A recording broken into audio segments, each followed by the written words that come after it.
السلام علیکم ورحمۃ اللہ وبرکاتہ۔ ایک نئی ویڈیو کے ساتھ آپ کی خدمت میں حاضر ہوئے ہیں، جس میں ہم جانیں گے کہ حضرت یعقوب علیہ السلام کی وفات کیسے ہوئی اور ان کو کہاں دفن کیا گیا، اور اس ویڈیو میں یہ بھی جانیں گے کہ حضرت یوسف علیہ السلام کی وفات کہاں پر ہوئی اور آپ کو دریائے نیل کے کنارے کیوں دفن کیا گیا۔ تاریخ بیان کرنے والے علماء فرماتے ہیں کہ حضرت یعقوب علیہ السلام حضرت یوسف علیہ السلام کے پاس مصر میں تقریباً 24 سال بہترین عیش و آرام اور خوشحالی کے ساتھ رہے۔ جب حضرت یعقوب علیہ السلام کی وفات کا وقت قریب آیا تو حضرت یوسف علیہ السلام کو وصیت کی کہ میرا جنازہ ارض مقدسہ میں لے جا کر اپنے والد اسحاق علیہ السلام کے پاس دفن کر دینا، چونکہ ان کی قبر بھی ارض مقدسہ کے اندر موجود ہے۔ اس وصیت کی تعمیل کی گئی اور ساج کی لکڑی کے تابوت میں آپ علیہ السلام کا جسد اطہر شام میں لایا گیا۔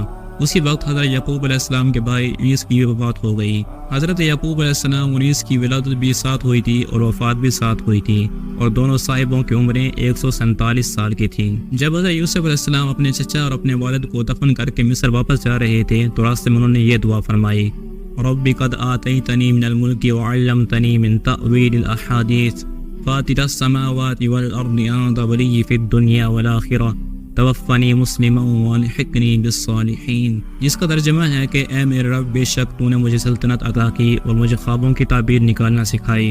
اے زمین اور آسمان کے بنانے والے، وہ دنیا اور آخرت میں میرا مددگار ہے، مجھے اسلام کی حالت میں موت عطا فرما اور اپنے قرب کے لائق بندوں کے ساتھ شامل فرما۔ حضرت یوسف علیہ السلام کا یہ دعا مانگنا دراصل امت کی تعلیم کے لیے تھا، کیونکہ انبیاء کرام شروع سے ہی اسلام کی حالت میں پیدا ہوتے ہیں اور اسلام کی حالت میں ہی وفات پاتے ہیں۔ اس لیے یہ دعا حضرت یوسف علیہ السلام نے امت کی تعلیم کے لیے ارشاد فرمائی۔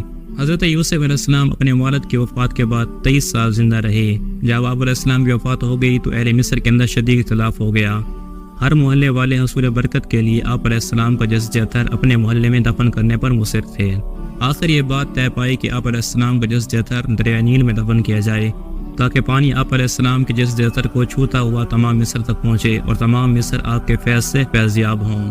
چنانچہ آپ علیہ السلام کو سنگ مرمر کے تابوت کے اندر دریائے نیل میں دفن کیا گیا اور آپ علیہ السلام وہیں پر رہے، یہاں تک کہ 400 سال بعد حضرت موسیٰ علیہ السلام نے آ کر آپ علیہ السلام کا تابوت دریائے نیل سے نکالا اور آپ کو آپ علیہ السلام کے آباء کرام کے ساتھ ملک شام میں دفن کیا۔ اگر آپ کو ہماری ویڈیو پسند آئی تو ہمارے چینل کو ضرور سبسکرائب کر لیں اور بیل کے آئیکن پر بھی ضرور پریس کر لیں۔ ملتے ہیں اگلی ویڈیو میں، تب تک کے لیے اللہ۔